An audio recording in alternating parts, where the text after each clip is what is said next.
Hola, ¿qué tal, querido amigo? Es un placer nuevamente encontrarme contigo para seguir compartiendo la palabra de Dios. El tema que hoy quiero hablar con vosotros es, a mi juicio, algo bastante importante. Yo diría hasta delicado, y quiero aclararlo. En primer lugar, veréis que no va a aparecer aquí ningún logo denominacional en la exposición que voy a tener. Y hablo desde mi propia responsabilidad, o sea, lo que voy a compartir por este medio es lo que creo. Y voy a ser claro, me da igual si se adscribe o no a alguna denominación. En conciencia creo que es lo que dice la Biblia, lo que enseñan las Sagradas Escrituras. Y hace ya algún tiempo que acepté la Biblia como la única norma de fe, de doctrina y de práctica en lo que yo creo y en lo que yo vivo. No creo que haya una autoridad superior por encima de la revelación de Dios, por encima de la palabra de Dios. Si bien reconozco que esa palabra debe ser entendida aplicando métodos correctos, exegéticos y con una hermenéutica seria, acepto que esa es la única palabra revelada de Dios. Creo que la Escritura, creo que el mensaje de Dios, lo que Dios nos habló a través de los profetas y apóstoles, es la palabra autoritativa para nosotros los creyentes. Así que sobre la base de esa palabra es que comparto lo que comparto cada día o cuando puedo con las personas que están interesadas en escuchar estos mensajes. Hace poco yo mencioné algo acerca de la naturaleza de Cristo, de la encarnación de Jesús. Hablé de qué tipo de naturaleza humana asumió Jesús. Vamos a volver a hablar de este tema, vamos a dedicar más tiempo a profundizar en este tema. Pero he recibido algunas respuestas al respecto sobre la naturaleza humana de Jesús y algunos me decían que yo estaba sosteniendo un falso evangelio al decir que Jesús no tuvo la misma naturaleza caída de Adán luego que pecó. En otras palabras, algunos decían que yo estoy sosteniendo un evangelio equivocado, un evangelio falso, al decir que Cristo no tenía una naturaleza pecaminosa igual a la tuya o a la mía, o al decir que Cristo no tenía una naturaleza caída como la tuya o como la mía. Bien, yo respeto lo que cada persona pueda opinar. De hecho, una de las cosas bonitas de ser cristianos es que los cristianos somos tolerantes y respetuosos con las ideas de otros. Y sabemos que toda persona tiene derecho a expresar libremente lo que cree. Pero lo que estos comentarios han producido en mí es la necesidad de aclarar algo que a mi juicio me parece muy importante. Y ese es el tema que voy a compartir con vosotros esta mañana. No porque ya antes no haya hablado de algo parecido, sino porque creo que es importante refrescar esto. Y es lo que realmente es el Evangelio. Mirad, queridos, no podemos utilizar la palabra evangelio para cualquier cosa. No podemos utilizar la palabra evangelio para hablar de diferentes aspectos de la fe cristiana. No podemos hablar de la palabra evangelio para hablar de otras cosas que no estén centradas exclusivamente en lo que la Escritura denomina evangelio. Y en este sentido, ¿con qué naturaleza vino Jesús a la tierra? No es fundamental para entender el contenido del Evangelio. Voy a explicarme. No importa qué naturaleza humana asumió Jesús en el momento de venir a esta tierra.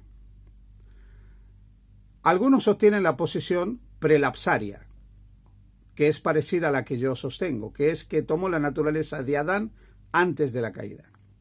Otros la poslapsaria, que es que tomó la naturaleza de Adán después de la caída, como los amigos que decían que yo estaba predicando un falso evangelio. Pero el tema no es qué naturaleza tomó Jesús, sino lo que Él ganó para nosotros a través de su vida y de su obra. Cristo vino a buscar y salvar a este mundo.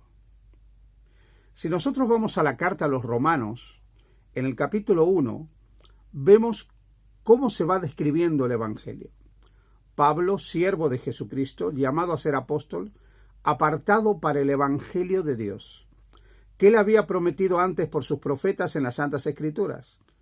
¿De qué va ese evangelio? Acerca de su Hijo, nuestro Señor Jesucristo, que era del linaje de David según la carne, que fue declarado Hijo de Dios con poder según el Espíritu de Santidad por la resurrección de entre los muertos.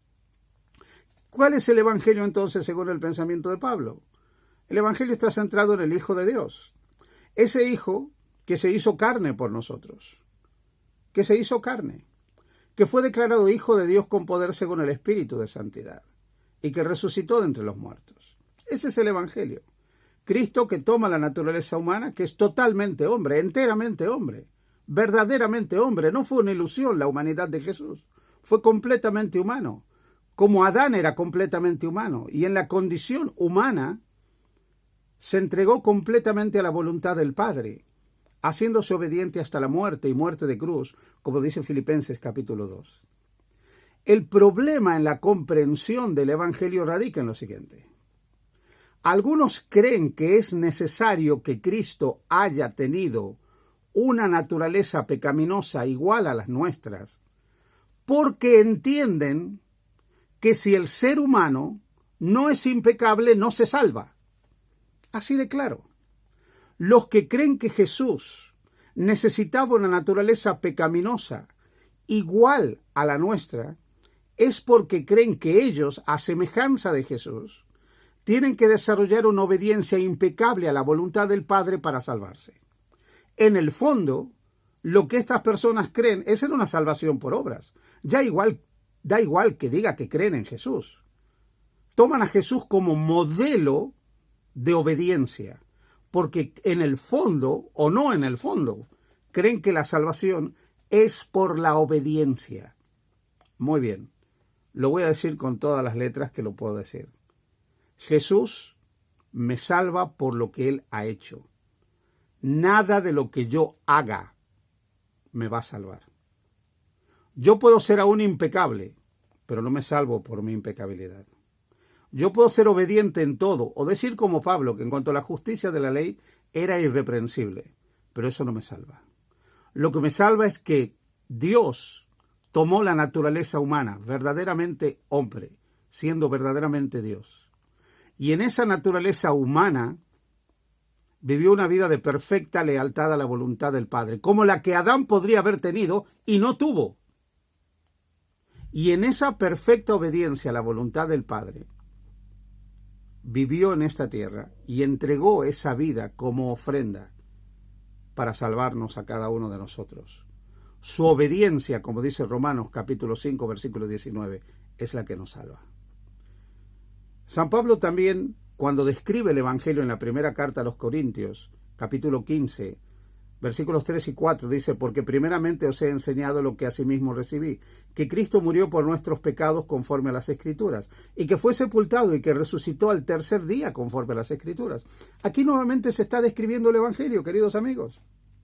El Evangelio tiene que ver con que Cristo vino a este mundo, murió por nuestros pecados, fue sepultado y resucitó de entre los muertos. Esta es la buena nueva. La palabra evangelio significa buena nueva. No podemos utilizar la palabra evangelio para hablar de otras cosas que no sean la persona y la obra de Jesucristo.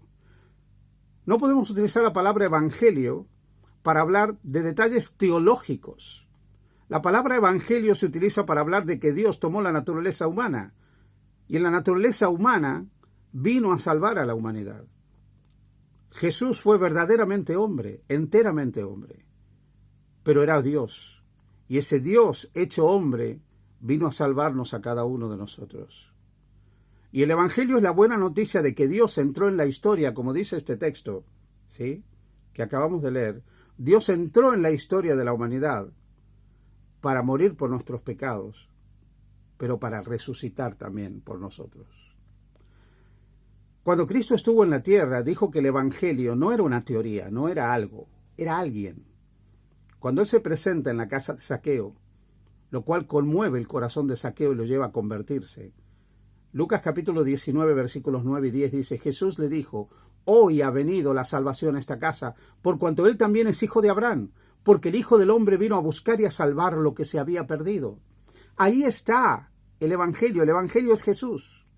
Dios hecho hombre que viene a buscar y salvar lo que se había perdido. En consecuencia, si el Evangelio es Jesús y lo que Él vino a hacer por nosotros para salvarnos que estábamos perdidos, si el Evangelio es Jesús que vino a buscarnos porque estábamos perdidos, el Evangelio no es lo que yo hago como resultado de creer en Jesús. El Evangelio no es lo que me ocurre a mí como resultado de creer en Jesús. El Evangelio no es lo bueno que yo puedo llegar a ser como resultado de creer en Jesús. Nunca la salvación dependerá de mi bondad. Así que, a pesar de que hay personas que creen necesariamente que tienen que tener una impecabilidad absoluta para salvarse, la Biblia no enseña eso. La Biblia enseña que nos salvamos por la impecabilidad de Jesús. Y esto no significa que nosotros no tengamos que aferrarnos a Jesús para que Él transforme nuestras vidas. Luego hablaremos en detalle de esto. Pero lo que no podemos es confundir la santificación y el crecimiento cristiano y la perfección cristiana con la salvación y el perdón y la justificación que recibimos a través de la vida de Jesús, de la perfecta e inmaculada vida de Jesús. Porque si nosotros confundimos la santificación con la justificación, caemos en el mismo error del catolicismo romano. Y vamos a tener una posición más parecida a la del Concilio de Trento que a lo que enseña la Biblia, que es la palabra de Dios. San Pablo en Romanos 1, en los versículos 16 y 17, dice que este evangelio, Dios hecho hombre, que vive a favor del hombre y muere a favor del hombre para salvarlo, es el poder de Dios para salvación. Y en Romanos 1, 16, San Pablo dice algo sorprendente. No me avergüenzo del evangelio porque es poder de Dios para salvación a todo aquel que crea, al judío primeramente y también al griego. Porque en el Evangelio la justicia de Dios se revela por fe y para fe, como está escrito, mas el justo por la fe vivirá. Amigos, yo no me avergüenzo del Evangelio. No me avergüenzo de creer que soy un pecador salvado por gracia. No me avergüenzo de creer que solo la gracia de Dios en Cristo Jesús me trae salvación. No me avergüenzo de que me salvo solo por lo que Cristo ha hecho por mí. Los que se avergüencen de esto darán cuenta al Señor y es su problema. Lejos de mí esté gloriarme en otra cosa, sino en la cruz de nuestro Señor Jesucristo. En lo que Él ha hecho a favor mío, a través de su vida inmaculada, de su muerte y de su resurrección. Y aún diría de lo que está haciendo por mí con su intercesión. Lejos de un verdadero creyente avergonzarse del Evangelio.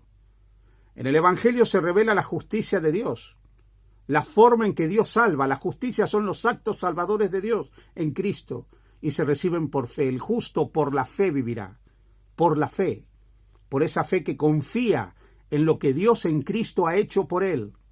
No por una fe que espera que Dios lo transforme para que él sea semejante a Jesús y entonces, como es semejante a Jesús, se puede salvar.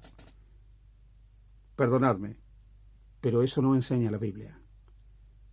La Biblia dice que nos salvamos por creer en Jesús. El que cree en el Hijo tiene vida eterna. Cuando el Señor estuvo en la tierra, Marcos 1, 14 y 15, registra que dijo, después que Juan fue encarcelado, Jesús vino a Galilea predicando el evangelio del reino de Dios, diciendo, el tiempo se ha cumplido y el reino de Dios se ha acercado. Arrepentíos y creed en el evangelio. Querido amigo, querida amiga, hermano, hermana, no te avergüenzas de creer en Jesús. No te avergüences de creer en el evangelio. No te avergüences de aceptar que tú no puedes hacer nada para salvarte. Arrepiéntete y cree en el evangelio de la salvación por lo que Cristo ha hecho por ti. Si algo enseña la Biblia del Génesis al Apocalipsis con claridad meridiana, es que la salvación es por sustitución. Sin sustituto no hay salvación. Sin Dios encarnado por nosotros no hay salvación. Sin Jesús no hay salvación. Te invito a aceptar a Cristo como tu Señor y Salvador personal. Cree en Jesús y serás salvo. Que Dios te bendiga.